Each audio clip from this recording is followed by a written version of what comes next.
So I was out here doing some other stuff with Brad Garrettson and everything else, and seeing that Mondo is going to be here in Pocono also. So, man, it's been forever since we've seen each other. So how's it been going? It's been going. Life has thrown me a bunch of curveballs, and as y'all know, I used to be an owner-operator, and now I'm a company guy. So I've made a transition from everyday freight, flatbed and stuff, to hauling race cars for a living. Well, not a bad company to work for, right? No, not at all. Well, tell us about what you're rolling in and what you got in the trailer back there. So we got a Freightliner Cascadia here. It's probably going to be our last year with this truck. Probably get new trucks next year. Okay. I think it's got 225,000 miles on it, so just getting broke in. Rolling with a Featherlight enclosed trailer. We have 2 race cars up top. We carry a backup in the front and the nose of the trailer, and then we carry our primary car in the back of the trailer. Okay. So that just makes the unloading process a lot easier. The backup car will stay up there unless we need it. So we carry all our tools on the bottom, tools being toolboxes, stuff we use on pit road as far as like a generator that they kind of hang out with. All the data goes through that. They plug into it, their laptops, all that stuff. We communicate back to the shop in Concord, North Carolina, and information is just relayed. It's just a bunch of information. And then the process is we carry our coolers, tire carts, any spare parts we need. We have cabinets full of stuff, brakes, air ducts, you name it, we got it. That's amazing. I've been learning so much about NASCAR and the process and everything else over the weekend. I know things from the television side of seeing things from at home. So being here in person and seeing everything unfold, even from the process of getting here with some of the tech trailers and things like that, to where seeing those guys get set up, and just like you mentioned, all of this information and data and process and things like that to go fast, go faster. You know? It's really amazing. So what are we going to get to see here in the next couple of minutes? All right, so we have a schedule that NASCAR gives us. They'll give us a 2-hour window, so we park at 3 o'clock. So park means we enter the track in a convoy from first place to last place in order of points. Now, if you see it on TV and you're like, oh, that's not order in points, but we keep our teams together. Reason being, for instance, the purple truck, the Ally 48 is our IT hub. We plug in to him. He's got an antenna that goes up. That information's relayed back to Concord, North Carolina, and same process. We can communicate, we being crew chief, car chief, with all the performance side of the race team. And so that being said, I'll park first. We are leading in points, and then the rest of the trucks just follow me. And then when we get into our designated parking spot, we wait for each truck to park before we're actually able to unload. And we have a 2-hour window, like I said. We park, we unload, and then it's just the process of hustling. You get your toolbox off, you push it to your garage, you set it up, and then you push all the other stuff you don't need for today out of the way. You just kind of keep it for tomorrow. And then we set up the trailer as far as we'll throw out rugs, we fill up the water, the coffee maker, we set out coffee cups, creamers, like all that stuff. Just so when our guys show up at the track, if they want a cup of coffee, they don't have to wait for me to fill it up. The coffee machine's on, and they just start their cup, and then they can get straight to it. Our job primarily is to make sure our guys are ready to go when they hit the ground running. Like, there's no time to wait, because it's go, go, go, go for the weekend. So tomorrow will be tech and qualify, and then that's just another hectic day. I'm primarily in charge of just making sure my guys are ready to go. If they need something, I run back to the trailer and get it. It's nothing for me to get 25,000 steps in a weekend, so wow. It's pretty intense. Yeah, you get your exercise. Yeah. That's really cool. One of the burning questions that people want to know is, how do you get a job driving a hauler? So okay. What's your take? So I grew up in Harrisburg, North Carolina, in middle school. So I grew up around the racetrack. So a bunch of my friends pursued racing, and I did not. I chose to go the owner-operator route. And like I said, I did that for 10 years, owned my own business, and a friend called me one day and said Hendrick was hiring. So I was like, well, what the heck? I've got my own job. I've got my own gig going on. Why do I need to go over there? He's like, just think about it. And this was in the midst of COVID and all that. You know, the rates on freight were the same, and the fuel was high, and it just wasn't profitable anymore. And I really kicked about it. And I made the decision. I filled out an application on Thursday. I was interviewing on Monday. I was hired as a contractor. So I did a year of contract work and also did my own freight. And that kept me so busy that I never moved my truck. So it just stayed in the yard as a yard owner. And at the end of the season, they offered me a full-time gig on the Xfinity Series, which is pretty much our JV of football or basketball. And that operation was starting to kick up, and I was running I think we did 9 races that year. And then the G56 program started up as well. And if you haven't heard of that, you should check it out. American Thunder on Prime. Let me throw a plug in there. Was the NASCAR's version of a race car going to Le Mans.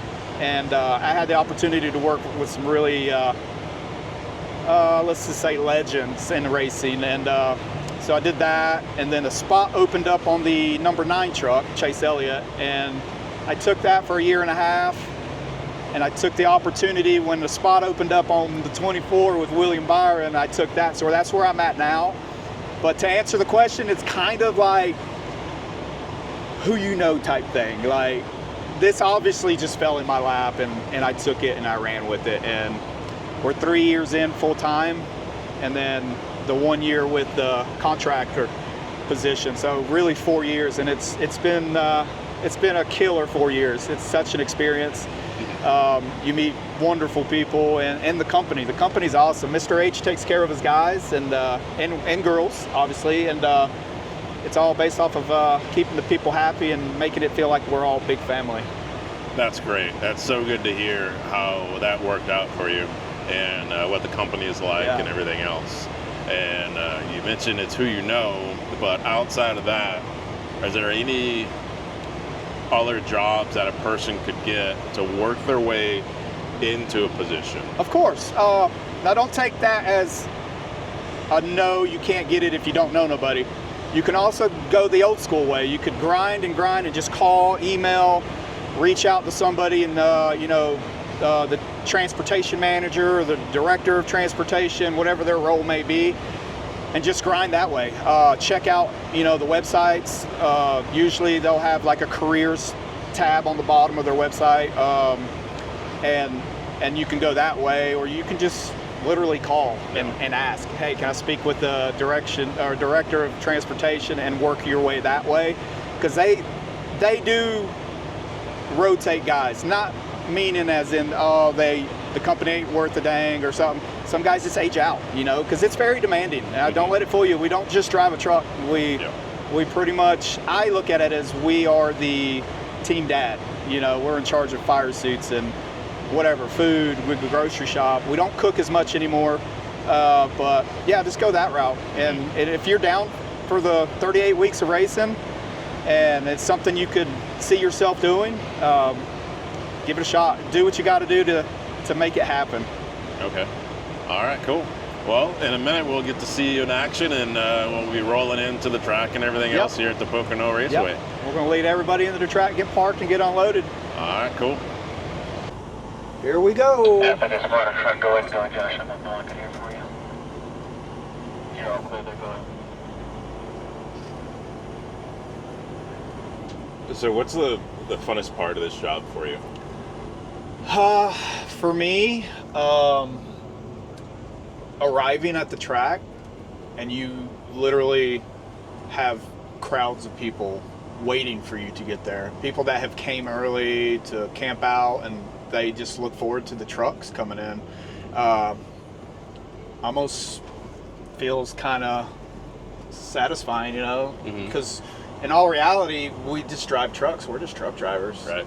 But some of us look at us a lot different, and it makes you feel good. So when you got a lot of kids out there just arm pumping you, wanting to hear those train horns, and it's just a good feeling. Yeah, for sure.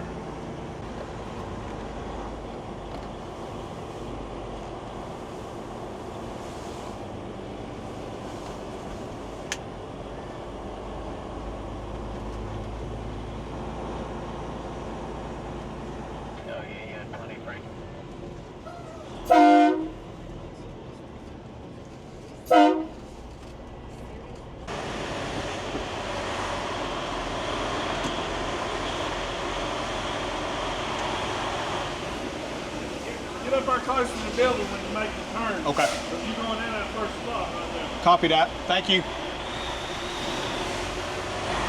What's up, girl?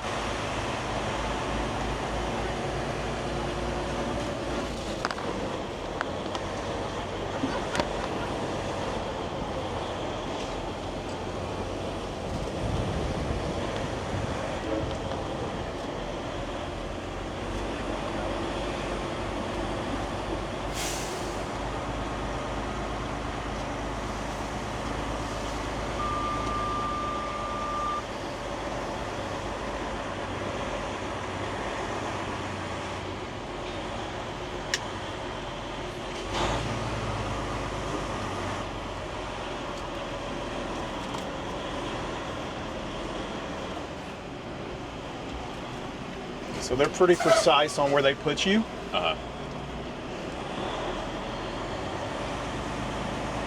So I don't even look at my mirrors a lot of the times. Really? I will watch him.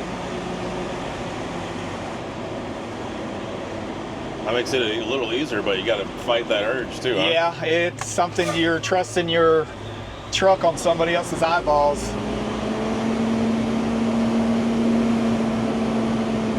And I've forgotten that everybody pulls in.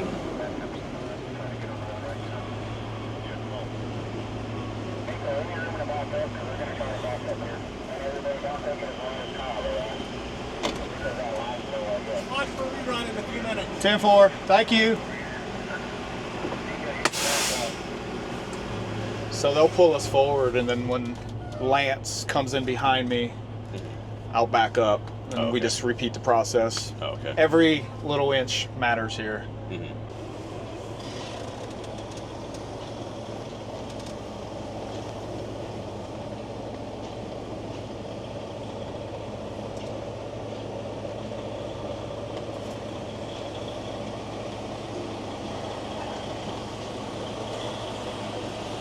First shot. So we're just sitting here waiting for some of the other trucks to park, and I happened to look over at the gear selector, and then remembering, you know, what Mondo used to drive. Now I got to ask him, how do you feel about driving an automatic? Automatics are not that bad, actually. Reason being, a lot of you guys know about Atlanta or any traffic jam. I put this thing in performance mode, and it does what it wants to do. I don't have to ride a clutch. Performance mode. Yes, so it shifts by itself, obviously, but it's an automatic. But coming out of a 96 379 18 speed, it being stuck in traffic in that thing, you guys know how your left foot feels after a while. Yeah, so that is true. These are not that bad. Yeah. Don't hate on the automatics. I mean, and after most of us drive an automatic car. So. Yes, I mean, I don't know what I'd do if I had to drive another manual. I would probably cry a little bit, but no, I don't mind it. It does what it needs to do, you know. So automatic or manual, it pays me the same either way. Sir. So you got that right. All right, so what's next? All right, so we're parked now, and pretty much we're just going to wait until the last truck passes our trailer. Mm-hmm. We're able to drop the door, but in the meantime, I'll prep.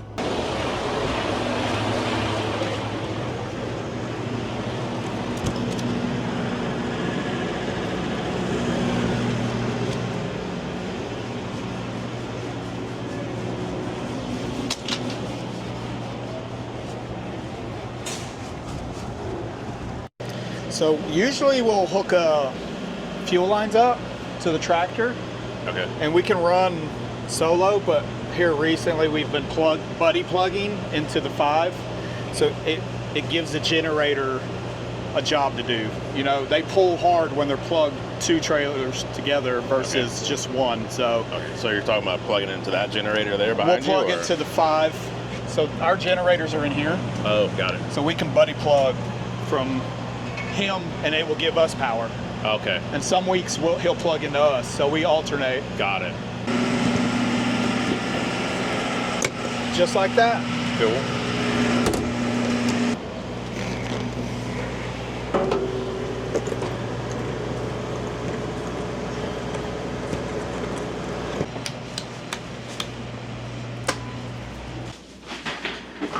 So we just pretty much set everything up.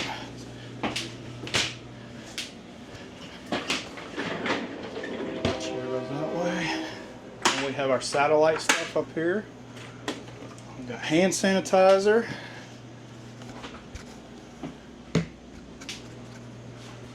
What do you guys use the monitors for? So the monitors will have track feed stuff. So pretty much what you see on TV will be here, but when they cut for commercial, we still see the live feed off their cameras. Okay. That's like information, whatever they may put it on it. Usually is lap times per car, or all the cars on the grid, and then satellite TV. We have Dish Network, so we can put a movie or whatever in between to kill time. Yes. So they can do whatever they really want on these screens. But for the most part, it's just track feed or information based off of what car's doing what that time they're out on the track. All right, cool. So. All right, so I actually go up top waiting on stuff to get parked, the other trucks, and I go ahead and unstrap the primary car. That way when the guys show up tomorrow for tech, they just go up and push it right out. So okay. That way they don't have to wait to unstrap everything. So that's my job. So that's what I'm gonna do right now. All right, cool. This is called the hot dog cart. So it pretty much looks like one of those carts you'd see out in the streets of Chicago, somebody selling hot dogs. But that's usually what goes out on pit road with us. Okay. And it's got monitors on it, and we can keep up with data on what car is qualifying or what car in practice is doing what. And usually our crew chief and the driver and our head engineer, it's like they're brainstorming little cart. And we have intercom systems so they can talk to each other with headsets like these, regular headsets, but they'll have a microphone on them. And it's just like me and you talking here. Okay. Without trying to yell at each other over all the race cars. So.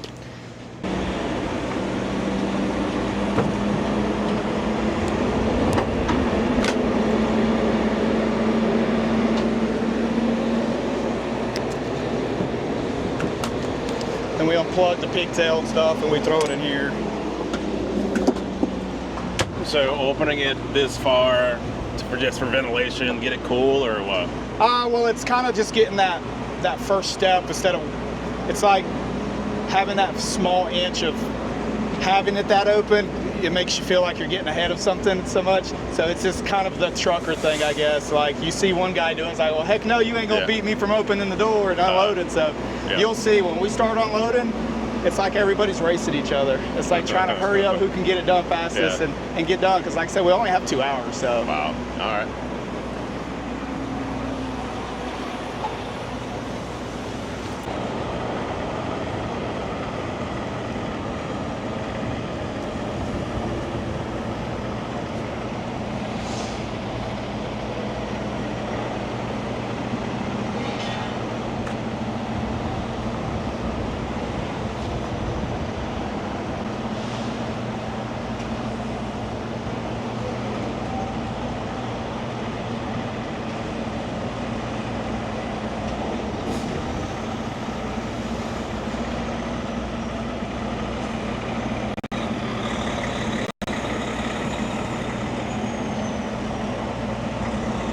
Yeah, they were talking about,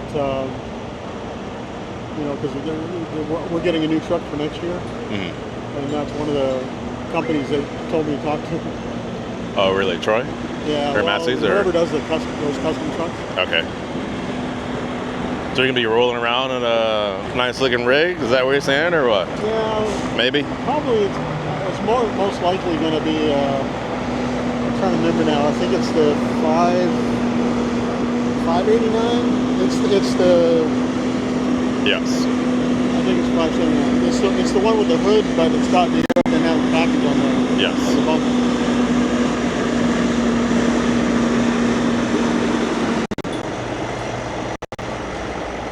These trucks here, that one, they're all Richard Childress trucks. Okay. And Richard, they signed a deal with Mack, so they all have Macks on. Okay. Well, when I worked for MRN, which is a motor racing network, that's what we had. We got Anthems. We had Anthems before I got that Freightliner, because that Freightliner is an old MRN truck. Okay. So how'd you like the Anthem? I didn't mind it.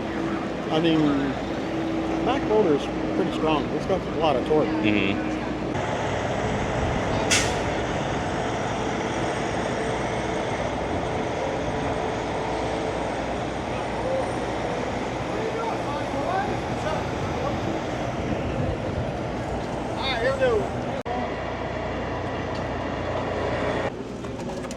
Thank you.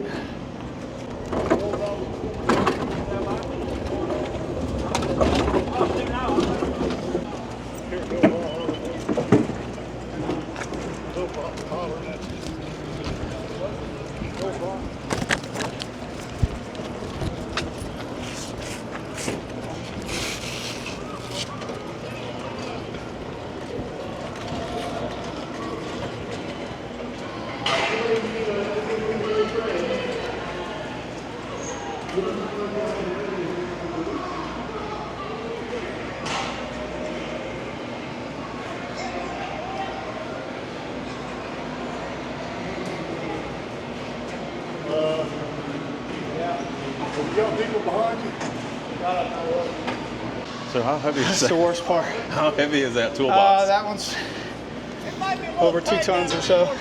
Wow. They're pretty heavy. One of the other teams, 4,500 pounds. Wow. Yeah.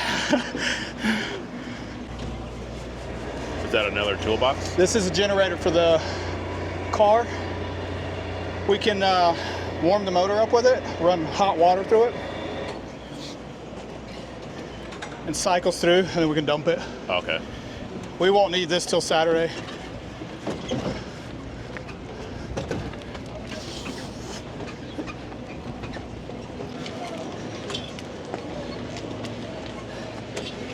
So you burn a few calories, huh? Yes. They get wore out pretty fast. Yeah.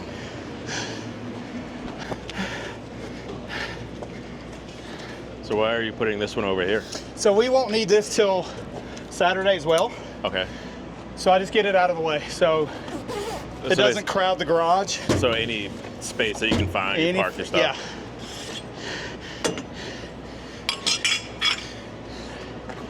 All right. And he's doing the same thing. He's just putting his where it's accessible, but not in the way. Mm-hmm. Okay, makes sense.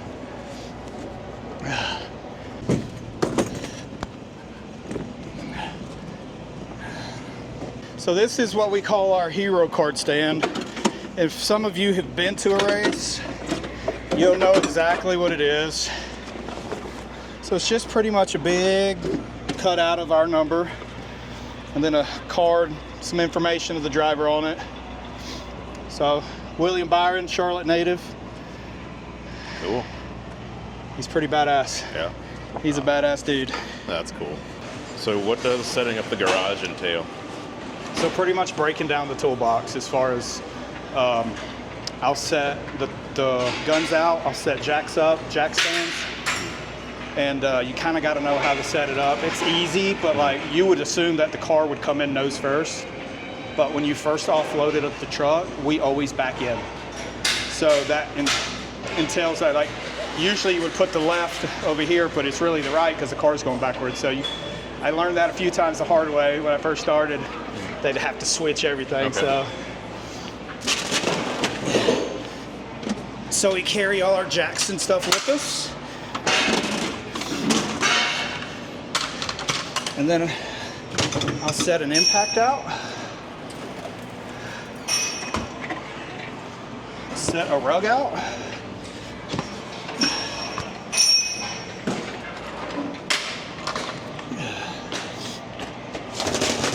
And then we'll go around back and get the rest of the stuff.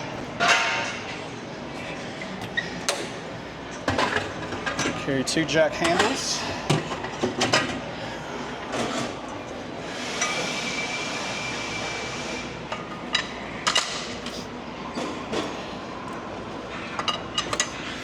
Anything special about these jacks? No. Slow, other than being low profile? Yeah, they're just low profile for getting underneath the car. And then they're not what you would think as far as like you see the jack on pit road, a couple pumps, those things are up. This is just like a normal jack. Okay, got it. You kind of just eyeball the stuff until you get the rest of your stuff out, and then you can kind of adjust from there. We'll get the jack stands out.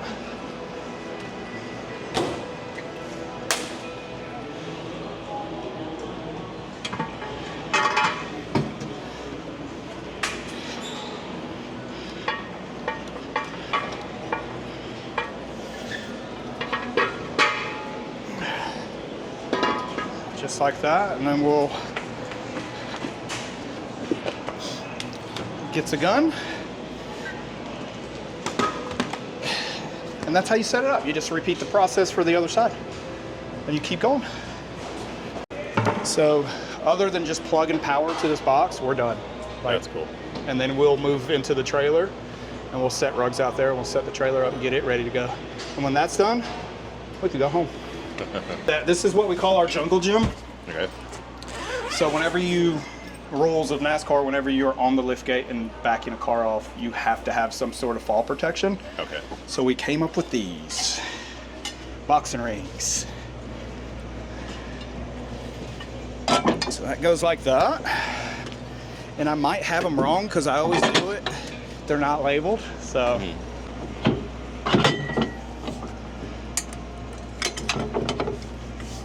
So now you can see why we kind of call these boxing rings, because looks like the ropes off an old boxing ring match. Yes. Just like that. I start setting rugs out, and then I just work my way from the front to the back. I have a coffee maker. So speaking of, we were just talking off camera about some of the things that you have. Once you get that all squared up, point out some of the cool stuff that you have. Come on in, I'll show you. So we'll save some air conditioning in here. All right, so this is our kitchen areas that we like to call it. We'll have a Keurig, all our coffees, more coffee, no plug, but we got pops. And then all our utensils and cups and stuff, you know, like you'd have in an office space. I have to lock my cabinets up because my kids like to steal all my food. And I say kids is my road crew guys. Yeah. So we pretty much have snacks for them in between times that we do have some downtime. We'll hang out here, watch TV, candy, medicine, you name it. I've got it. I try to have it at least. And then we have more snacks. I'm learning that snacks is a running theme of some of the behind the scenes stuff here. Yes, and it's a necessity because not always do you have time to run down to where we get our food catered. Yeah. You just can grab something quick and go, fast and go. We have a refrigerator. I pretty much stock it like I would a house almost. Sandwich meat, cheese, milk, creamer, salads, even ice cream, Chipwich, nice. And candy. So a lot of candy. But yeah, that's pretty much the kitchen area. So on areas, there are times where you're just kind of running slow and want just a snack, I got you. So very cool. I try to keep my guys satisfied in every way I can. That's awesome. They probably appreciate that. Yeah, and you got to learn everybody's niche. it's kind of like your family. You know what your one daughter likes, you know what your one son likes, but the other one doesn't like it. So it's the same here, but on a bigger scale. So I do all the grocery shopping, so I'm in charge of all that. And I have a group me chat, and if you have anything specific, you send me a message in that chat, and I'll get it for you. Very cool. All right, so what's next? All right, so now that we've rolled out our rugs and set up our coffee makers and got the lounge ready, pretty much we're just gonna vacuum the rugs, wipe down some cabinets, and shut off the lights and head back to the hotel. All right, man. Hey, well, thanks for letting me hang out this afternoon. Hey, it's been my pleasure. It's really cool. Yeah, thanks for watching, and hope you guys enjoy it. Hope you guys see that we just don't drive trucks and sit around and drink beer and watch the race. So Yep, that's y'all have a good one. All right, man. We'll see you.